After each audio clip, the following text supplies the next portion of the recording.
से होंगे। तैयब लोच आपकी खिदमत में फिर से हाजिर है। जी, चीफ जस्टिस काजी फैज़ ईसा ने जो है वो अहम फैसला कर लिया है और इस हवाले से वो जो है तमाम स्टेक होल्डरों से मुशावरत कर रहे हैं। और वैसे भी चीफ जस्टिस बनने के बाद उनकी कोशिश है कि जो सुप्रीम कोर्ट में और इवन के जो वकला बरादरी के दरमियान पोलराइजेशन है, जो तकसीम है, वो ख़त्म की जा सके। तो इस हवाले से वो एफर्ट्स कर रही हैं और आज उन्होंने बेंचेस की जो तश्कील का मामला था उस पर भी सजेशन तलब की थी। पाकिस्तान वकला से जो है तलब की गई थी, जिसमें दोनों सुप्रीम कोर्ट बार एसोसिएशन भी थी, पाकिस्तान बार कौंसिल भी थी। तो बहरहाल आज वकला की जो है वो चीफ जस्टिस ऑफ पाकिस्तान से मुलाकात हुई और कमेटी रूम के अंदर काफ़ी देर तक ये मुलाकात चलती रही और चीफ जस्टिस अकेले नहीं थे बल्कि सुप्रीम कोर्ट के सीनियर जज जस्टिस सरदार तारिक मसूद भी उनके हमरा थे। तो उन्होंने वकला से मांगी, मुशावरत मांगी, उनसे हिदायत ली और कहा कि किस तरीके से हम सुप्रीम कोर्ट को जो है वो बेहतर तौर के ऊपर चला सकते हैं। तो वकला ने बेंचेस की तश्कील से लेकर केसेस के जल्द निपटाना और अर्जेंट केसेस को जल्द समाअत के लिए मुकर्रर करने के मामलात जो हैं वो चीफ जस्टिस के साथ डिस्कस किए और उनको कहा कि अगर जो अर्जेंट नोयत के केसेस हैं उनमें डिले ना किया जाए और जो भी वकील अर्ली हेयरिंग की दरख्वास्त दें तो उनके पर अर्ली हेयरिंग को जो है वो मुमकिन बनाया जा सके। तो बेंचेस की तश्कील पे भी हुआ कि बेंच, चूँकि बेंचेस की तश्कील इस वक्त सबसे बड़ा अहम मामला जो है वो है जो चीफ जस्टिस को दरपेश है। एक तरफ तो पार्लिमान का एक कानून है जिसमें जिसे हम supreme court practice and procedure कहते हैं, एक्ट कहते हैं, उसके तहत बेंचेस की तश्कील सुप्रीम कोर्ट के 3 सीनियर जजेस जिसकी सरबराही जो है वो चीफ जस्टिस करते हैं, फिर उसके साथ 2 सीनियर सरदार तारिक मसूद और जस्टिस जाजुल एहसन के नए कानून के मुताबिक उन्होंने बेंचेस तश्कील देने हैं। जबकि जो चीफ जस्टिस साबिक चीफ जस्टिस है उन्होंने उस कानून को मानने से इनकार किया और स्टे आर्डर जारी कर दिया। इसी वजह से full court chief justice of Pakistan को बुलानी पड़ी कि किसी हल से तक निकला जाए, लेकिन वो हल नहीं निकल सका था फुल कोर्ट में। तो इस वजह से उन्होंने कहा कि जब तक फुल कोर्ट इस मामले को हल नहीं करती, बेंचेस की तश्कील के मामले को इसका मुस्तकिल हल नहीं निकलता, उस वक्त तक उन्होंने कहा कि फिर मैं जो 2 सीनियर जजेस हैं उनसे मुशावरत करके बेंच बनाता हूं। तो इस पहले हफ्ते के बेंच उनसे मुशावरत करके बनाए गए हैं। अब 3 अक्टूबर को फिर दूसरे की जब तक केस का मुकम्मल फैसला नहीं होता या स्टे आर्डर ख़त्म नहीं होता तब तक बेंचेस की तश्कील जो है वो इस 3 रुकनी कमेटी के ज़रिए या chief justice justice Ijazul Ahsan, justice Sardar Tariq Masood, ये तीनों मिलकर जो है वो बेंचेस की तश्कील करते रहेंगे। ये एक अच्छी बात भी है और इसमें खूबसूरती ये है कि वो स्टे आर्डर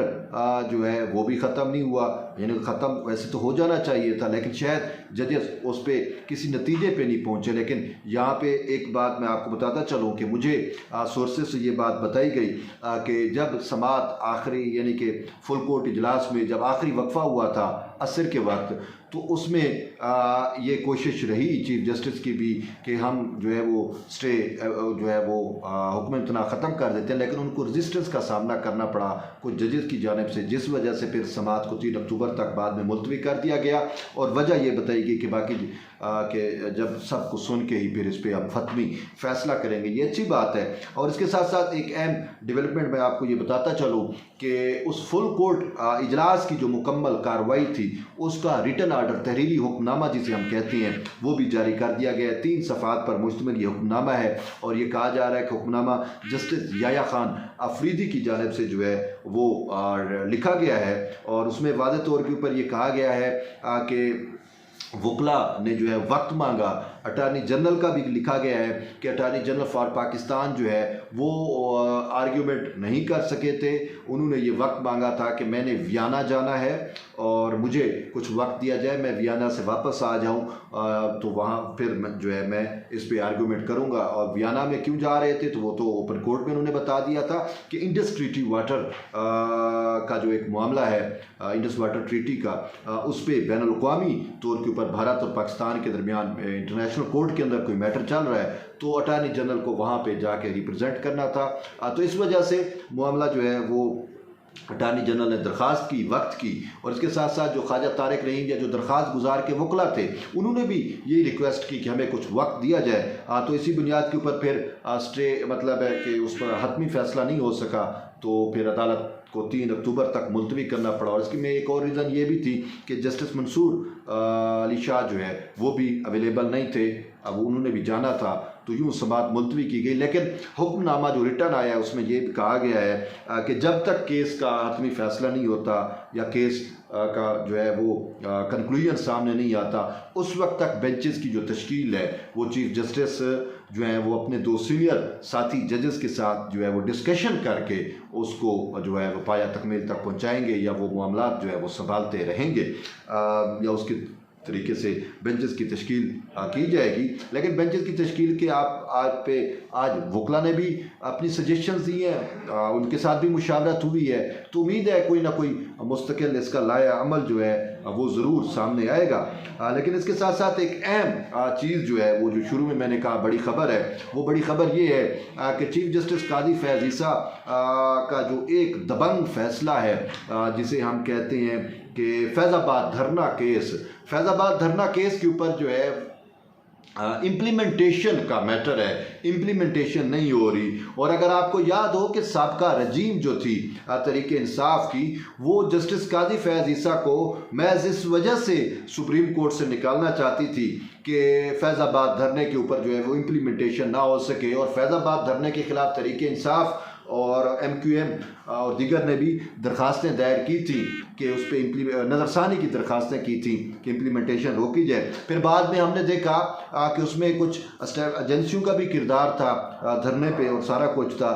तो उस पर फिर हमने देखा कि एस्टेब्लिशमेंट भी इस हवाले से बड़ी जो है वो सामने खुल के आई, और फिर जस्टिस कादी फैज़ ईसा के ख़िलाफ़ जो है वो पूरा एक